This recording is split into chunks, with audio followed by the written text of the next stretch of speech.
This is Lisa from Mobile Tech Review, and today we're going to look at one of the nicest Ultrabooks currently on the market. This is the Samsung ATIV Book 9 Plus with a crazy 3200 by 1800 resolution touchscreen display, extremely thin and light, the usual beautiful metal body, and we're going to look at it now. It's finally here, one of the most exciting Ultrabooks of the year. I know many of you have asked for a review of this.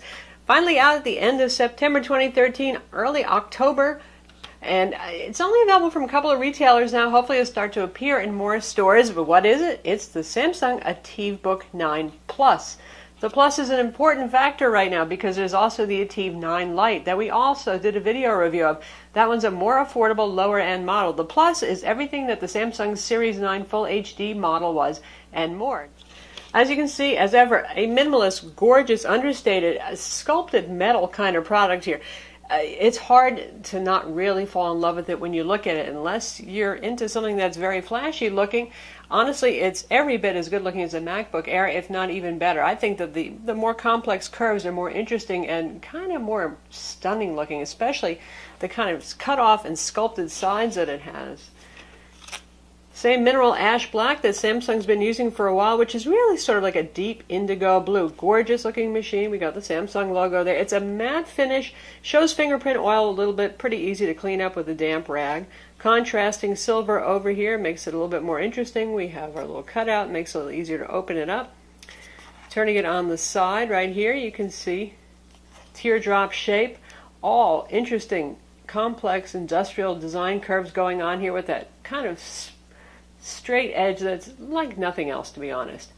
Here we have a USB 3.0 port, and our power plug right here uses the same charger as pretty much every other Samsung Ultrabook on the market. That teeny little barrel pin connector, less finicky than it was on the Samsung Series 9. Here we have a micro HDMI port, and over here is a proprietary Ethernet adapter for gigabit Ethernet, and the dongle is included in the box. Yay, thank goodness for that. Why micro connectors here? Because obviously it's a very teeny area they're working with here. There's just not enough room for full-size ports without making this a fatter notebook, which would kind of ruin the impressive super duper thin design. Turn it around on the other side, we have another USB 3.0 port, we have our headphone jack, and then we have monitor out for VGA output. That dongle adapter is not included. And then we have our lock slot over here. Turning it over.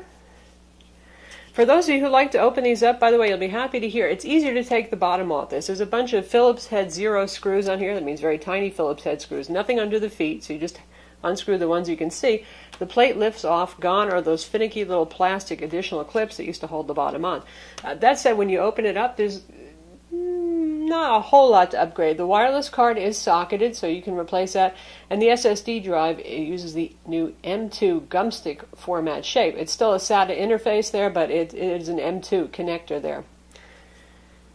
The RAM, by the way, is soldered on the motherboard. The model that's available now has 4 gigs of RAM. That's it, no more. I know some of you power users are hoping for more. Honestly, I'm fairly a power user, let's face it. I have Photoshop going, I have Dreamweaver going, I have Word, I have IE with 10 tabs open, and I have not exceeded 4 gigs yet. Now, if you use Chrome as your web browser instead, which doesn't have such great touch controls anyway, Chrome uses more memory if you have lots and lots of browser tabs open, but honestly, I think 4 gigs is probably enough for a lot of people unless you're running VMs and doing some heavy development work. But you know who you are if you think you need more memory. Amazon has listed a model with an 8 gig RAM configuration and 256 gig SSD. Samsung hasn't said anything about that yet. We've asked them. We'll see what they have to say. But if Amazon lists it, chances are it will be real. I think they're offering that in pre-order for something like $16.50.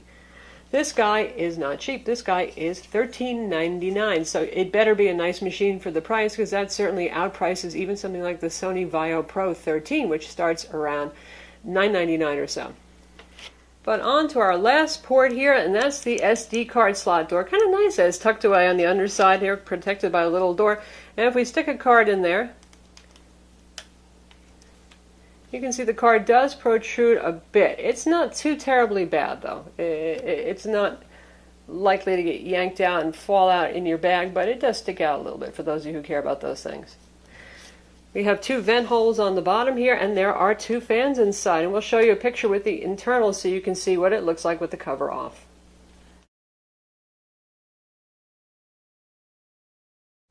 terms of industrial design, you're looking at pretty much the Series 9 experience again, the Full HD particularly. It weighs half a pound more. The touchscreen adds some weight. As you can see, you can lay it flat if you want. And that makes it easier to show the keyboard. Very nice keyboard here, nice island style. It has kind of a blue-green backlighting, very light blue-green, so you can still see it in the dark, and we'll show you what that looks like. But definitely easy to use, definitely not big on travel. If you look at the side here, because the machine's so thin, there's just not much room for those keys to depress into the frame. That said, as I said with our Samsung Series 9 and the 7 Ultra review, despite the fact there's not much travel, you type on it and you think, I'm not going to be typing that well. Really, I find that I type quite well. Once in a while I might miss a key press because there's not a whole lot of tactile feel here, but in general it's quite a good keyboard. We've got an Elan trackpad here, a nice large multi-touch glass trackpad. I love the little metal ring around here so you can really feel if you've wandered off and gone onto the keyboard deck instead. All metal here, metal everywhere on this machine. Trackpad works well for multi-touch, for single touch. Samsung does some of the nicest trackpads in the business. The software and the drivers are very nice. Plenty of features on there. Definitely just good to use. Not too much in the way of stickers in here. There was an Intel Core i5 sticker on the wrist rest area that we removed, but you can see that Samsung has added their side sync and home sync painted right on the aluminum here, which is kind of a bummer. These are their new software features, and it does indeed work nicely with Galaxy phone and tablet products. You can actually access data back and forth, pictures, videos, documents, all that kind of thing without actually having to go to the room and get your phone or vice versa, go to your notebook. But having that much branding there, you know. I think a lot of you are very familiar with the Samsung Series 9 and a ATIV 9 family already. So everything that was true is still true. They have not changed the industrial design. Like I said, just got a little bit heavier because of the touchscreen. Still very solid, very rigid. It feels like you could certainly cut a cake with this thing. When it's closed, it's just like a Ginsu knife. It's beautiful, it's gorgeous, it should be. The hinge particularly works well, and that's something that I like. A lot of machines, when you poke at them, they bounce. Now this is going to bounce a little bit. Now I'm hitting it pretty hard, and that's still not that much motion. Samsung managed to make this a very smooth, easy to use hinge, but it opens up without too much of a fight. When you first open it up, you're going to have to use two hands, but then it becomes a fairly smooth operation. And we have a kind of detente point right here you can feel, which is pretty much the angle most people would want to use the machine at. And then if you keep pushing beyond, it doesn't take that much effort, but you'll feel it goes all the way back. So it's good to have that semi-lock position here again because it helps keep it a little bit more rigid. Now some of you have asked about the difference between the ATIV 9 Plus right here and the 9 Lite. And you can see first blush is very glossy. This is a plastic. This is the Lite machine right here. It's also a bit thicker, you can tell even from looking at it. Plastic on the sides, but it keeps that same kind of teardrop shape and some of the elegance of the design of the ATIV 9 Plus. Obviously this guy is going to be the more expensive machine. You've got use of metal everywhere, and our Lite over here has an AMD A6 APU, low-end kind of laptop CPU, good for a netbook, a tablet, that kind of thing, versus our Core i5 here, a lot more powerful machine. Also, this guy is almost twice as much money, so there it is, you get what you pay for. But let's talk a little bit more about the machine. Intel 4th generation Haswell CPU inside Core i5-4200U with Intel HD 4400 integrated graphics. I know some of you love dedicated graphics, but in a machine this thin and light, there just isn't room for the cooling that's required for that, not to mention the space that a dedicated GPU can take up on the motherboard. 4 gigs of RAM, DDR3 as I mentioned, single channel RAM from what we can tell from the benchmarks, again soldered on, and our 128 gig SSD is made by Toshiba, go figure, not Samsung.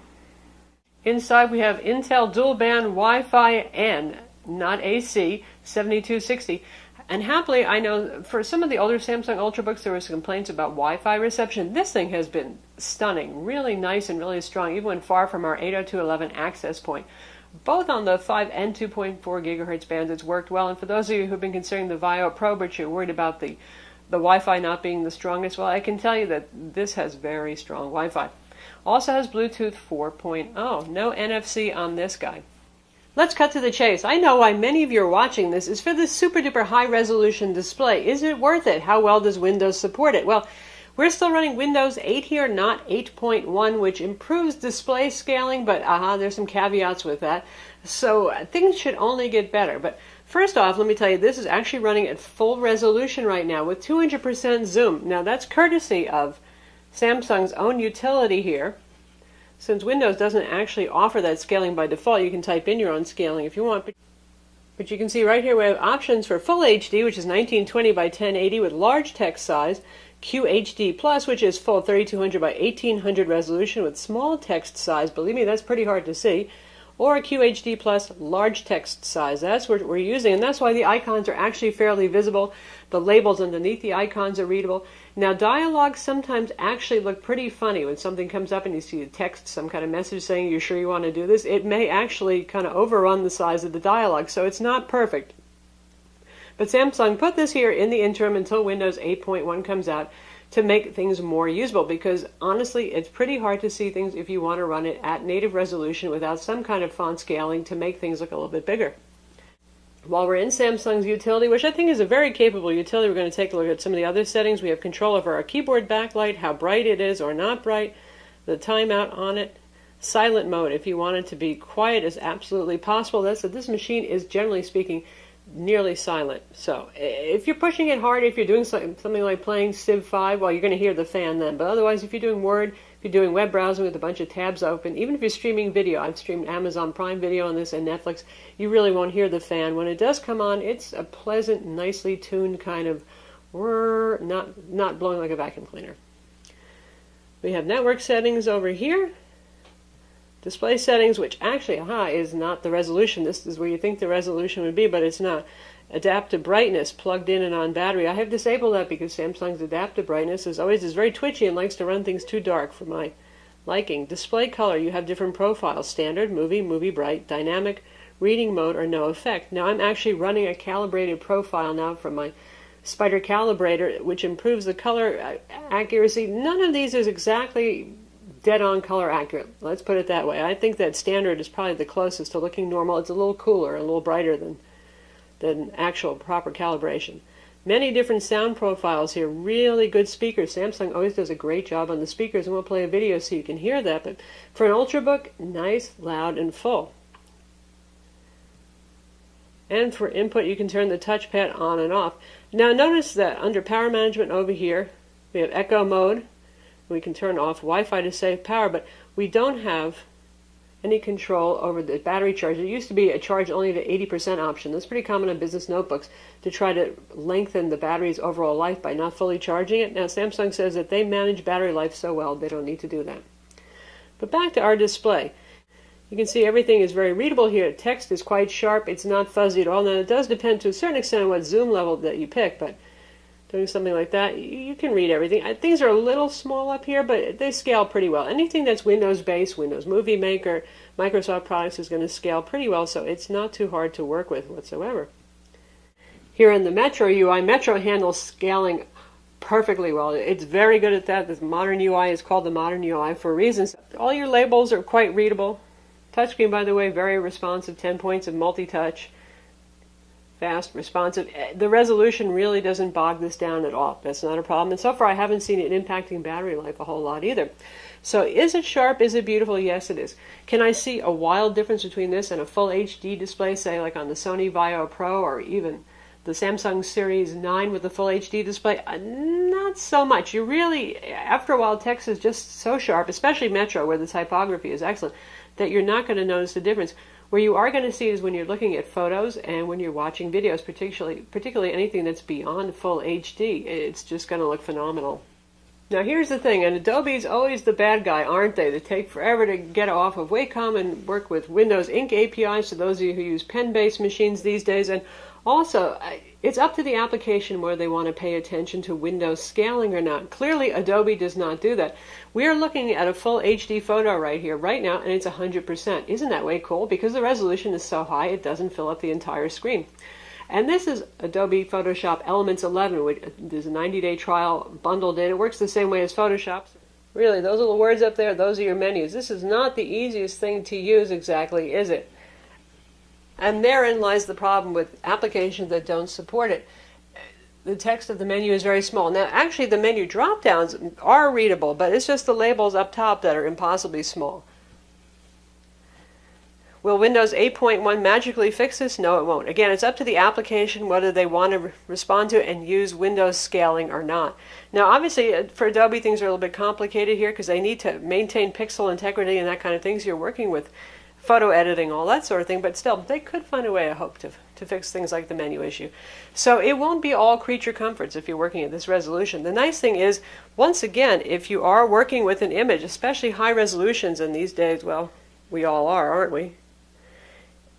It's great to be able to see the image at 100% zoom like that and still have room for your palettes.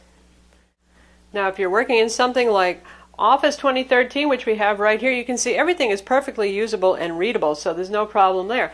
Likewise, if we launch the web browser, which is set to 200% zoom also if you're using the Samsung default 200% zoom, this is actually a little bit more largeable and more readable than it would be at full HD with no zooming turned on. So it's certainly very usable, still very sharp, looks great. Now we're playing a 4K test video. This is actually from Sony, meant for their Bravia displays that are 4K, but you get the idea. Stunning and beautiful. Listen to those speakers.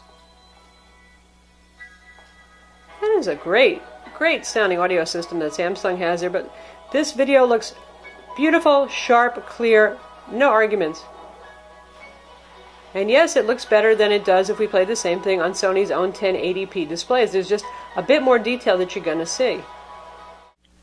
In terms of display color gamut, the ATIV Book 9 Plus keeps up with the high-end competition. Again, the Sony Vaio Pro, the Sony Vaio Duo does better than the Acer Aspire S7 in terms of color gamut support. Right here you can see we have 95% of sRGB. That's quite good.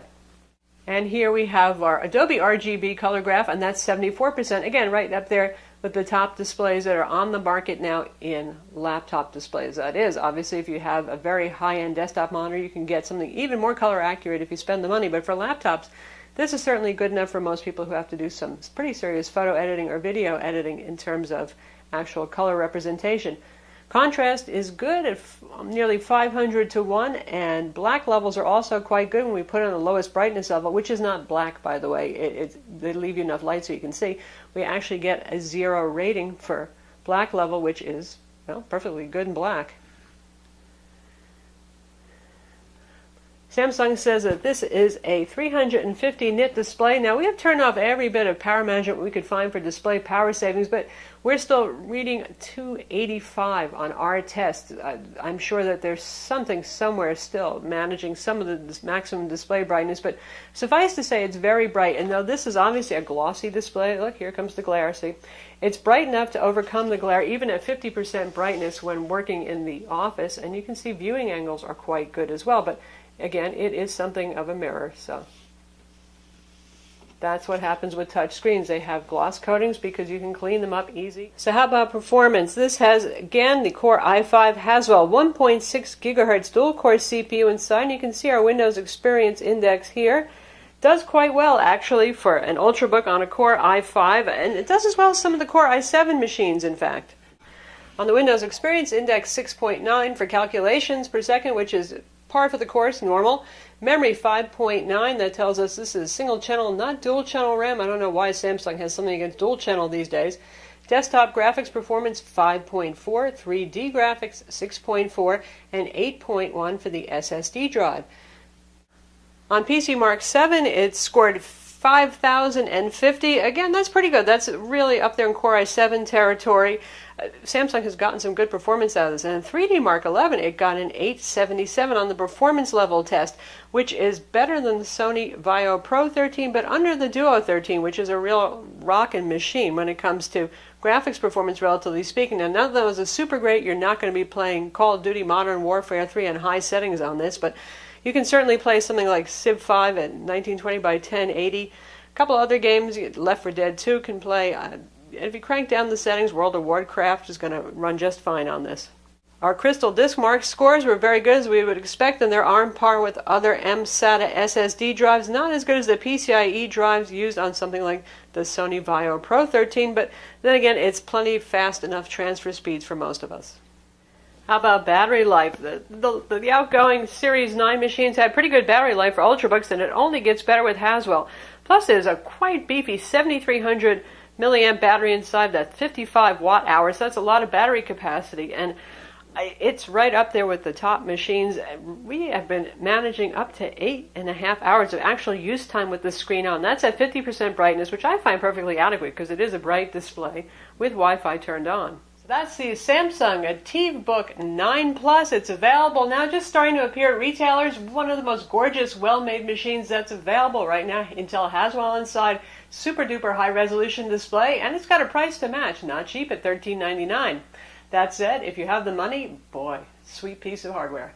I'm Lisa from Mobile Tech Review. Be sure to visit our website to read the full review of the ATIV Book 9 Plus and hit that like button.